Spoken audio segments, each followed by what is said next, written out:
What is up, everybody? This is Lyle, No Hippie Trucking and Transportation, coming at you from the Cinex in Park City, Montana.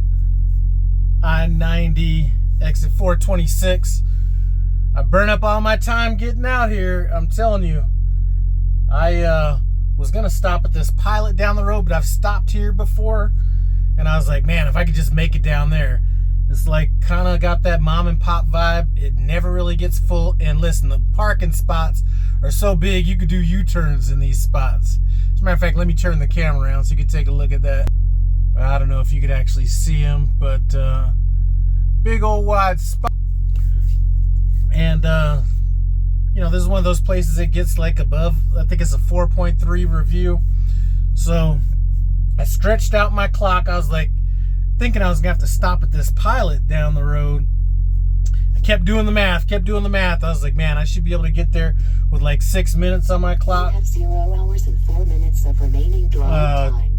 I was like, man, somebody, not me, but somebody could run a 4-minute mile, so I just went for it. So I got down here and was able to make it happen. But enough about that. The drive I did last night, I started driving like at 2 a.m. and I had to go through all them Idaho, Washington, Montana mountains out there, and that makes for a tiring drive. It was almost wanting to snow out there, just not quite cold enough, but it was raining, kind of that misty rain. It wasn't a fun drive. So anyway, what I wanted to talk about in this video, well, what I really want to talk about was I was going to do a video about all my students or trainees and what some of their positives and negatives are. And I've been kind of writing those things down, you know.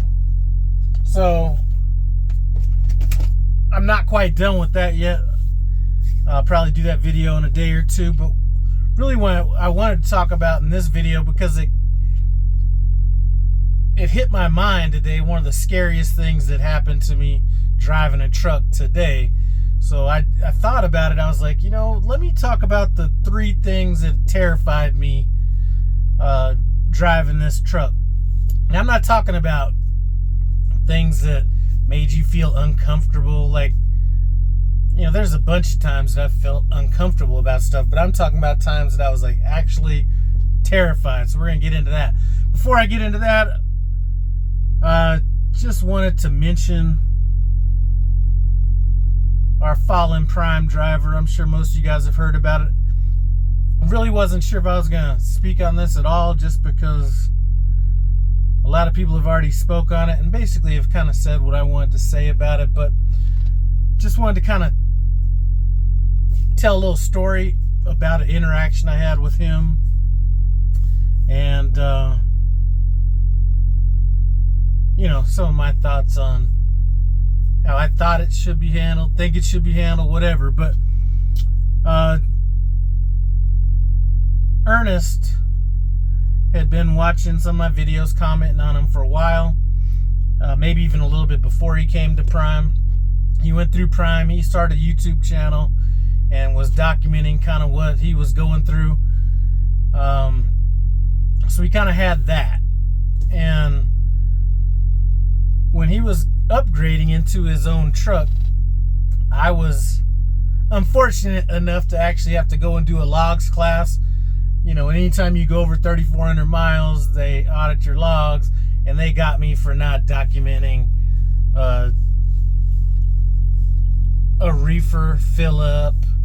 And then I don't even want to tell you kind of how I was kind of doing some of that stuff, but and then another fueling that I didn't log. So I had to go to the logs class, and I went to the logs class, and he came to that logs class and sat right next to me. And then another driver that was upgrading, who also has a YouTube channel, shout out to Slime Pack, she was in there as well. So we spoke a little bit about what he was going through. Basically told him, if you have any questions, anything like that, feel free to give me a call. And that was kind of it. I could dwell on this a while. I just look at so many things that could have changed the trajectory of time.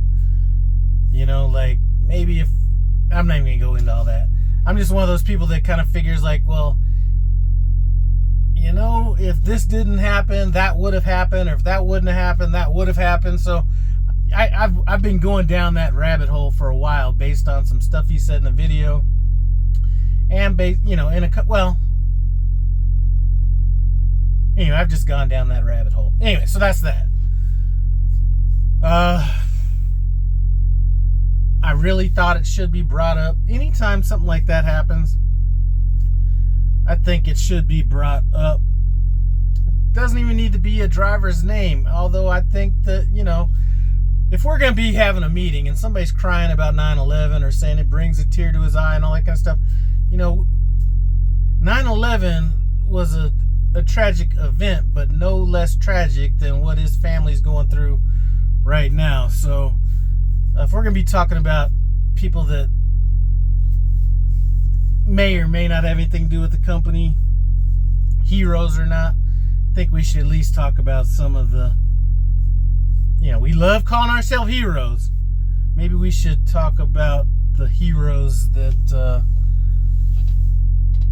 didn't make it within our own company. So anyway, if for nothing else, hey, listen, I'm not saying I'll be ripping and running all the time, but I guarantee you I was like a little more cautious than normal on my first drive shift after hearing that news. So if for nothing else, listen, a vague thing, we've had a tragic event, whatever, just mention it. I think it might help refocus people. Enough about that. I'm done even trying to figure out what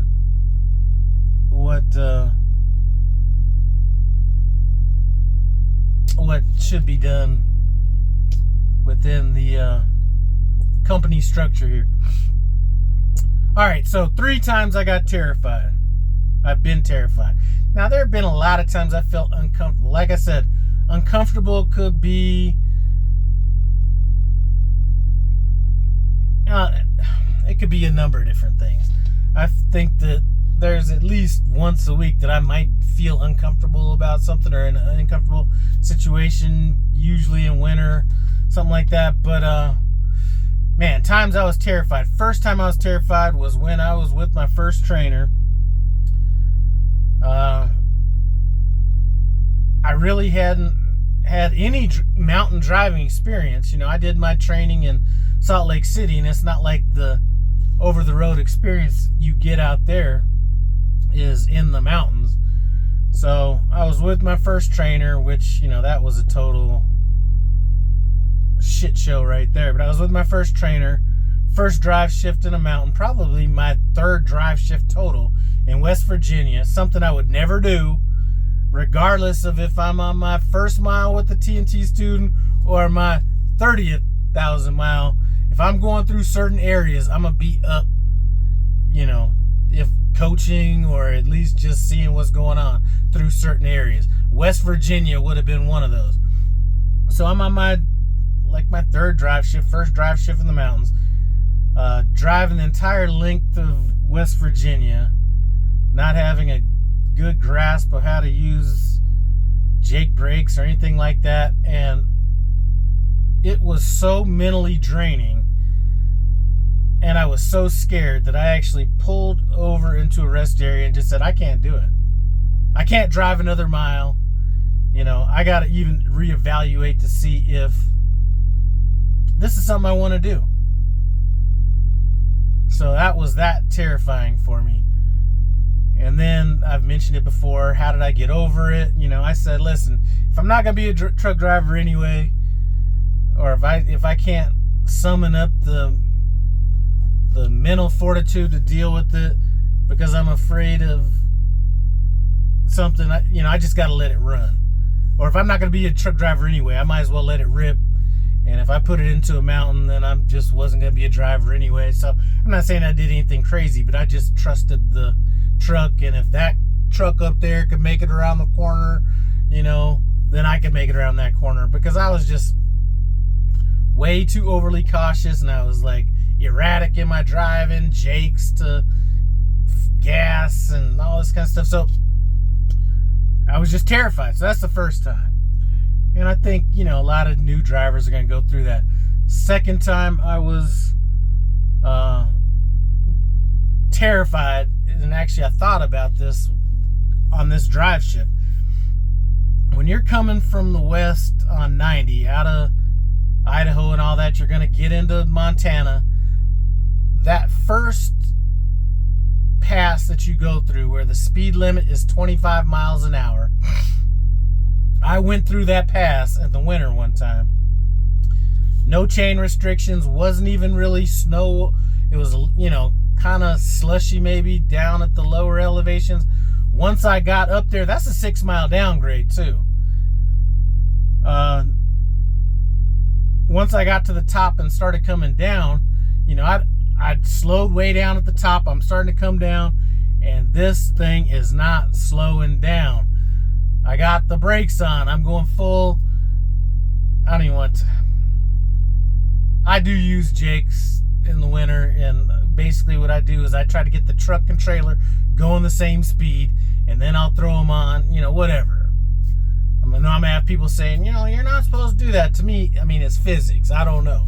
Anyway, nothing I'm doing is slowing this truck down. And luckily,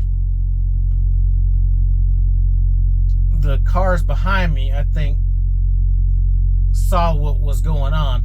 So none of those cars were trying to pass me. They basically gave me the entire highway to deal with. And I'm thinking that if the speed limit, we got highway patrol, I might have to get in the back. It looks like they're out here doing inspections. Maybe this place shouldn't be ranked a 4.3. But anyway, so if the speed limit was 25, I might have been going like 37 to 40 and having a hard time keeping it there. And it wasn't like it was icy or anything like that. It was kind of like a snow pack with like powder on top of it. So it was like the layers of snow were kind of like, it's hard to explain. It was so bad that I almost felt like I was going to have to put it into a mountain if it got any worse, just to stop. I wasn't going to put anybody else in danger. So that was that. Third time was just last year. Minnesota, I-35, right before, what's the name of that town? It has a weird, Albert Lee. So, what they're going to always tell you in the safety meetings is, if you don't feel comfortable, pull over. Well, sometimes there's nowhere to pull over. I just delivered a load. There was nowhere to go. And I'm trying to find somewhere to park. And weather conditions were bad, so there was nowhere to park. But usually that Petro in Albert Lee has some spots. I was going to try this Casey's before that, and that was full. So I'm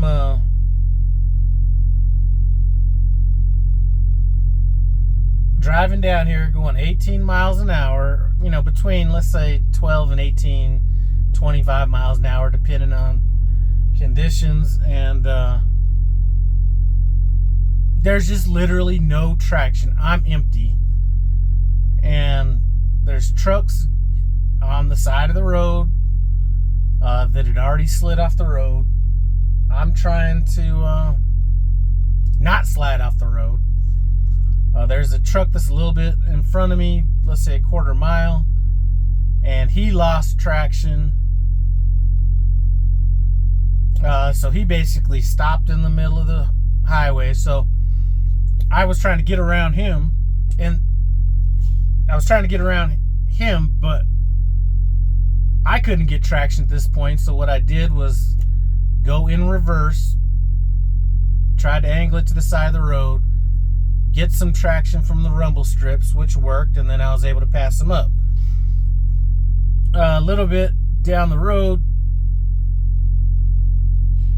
start jackknifing at 18 miles an hour.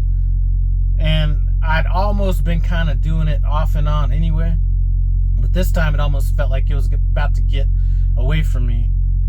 And I was able to get it under control. It did throw off a critical event. I get a call from my fleet manager. Tell him what the situation is. I'm trying to get to this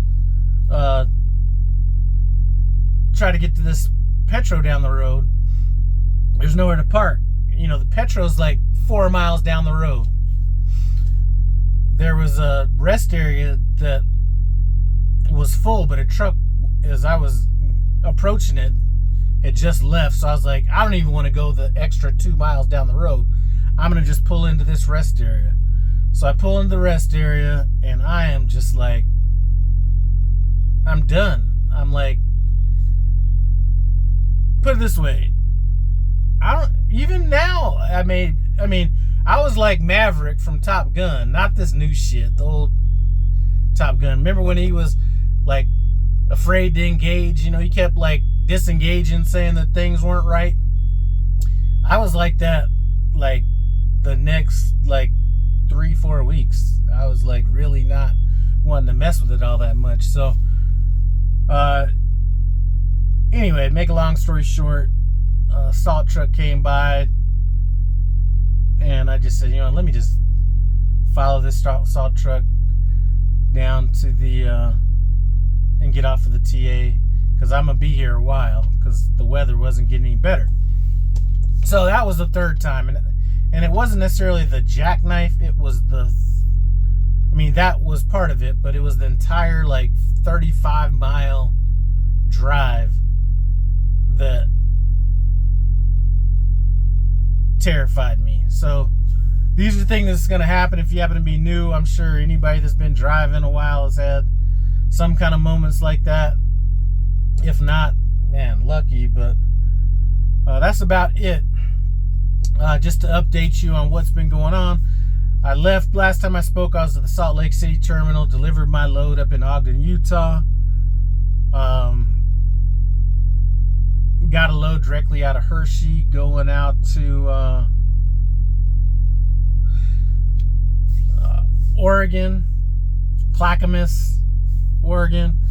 Delivered that load. Then I picked up a load out in Yakima, Washington, or Yakima as it's most commonly referred to. A load of apples going out to Cleveland, Ohio. So after that, I'm assuming that my next load should at least be getting me in position to get home to pick up my driver's license. So that's it. Hey, if you're ever in the area out here on 90, right before you get to Billings and all that, this Cinex,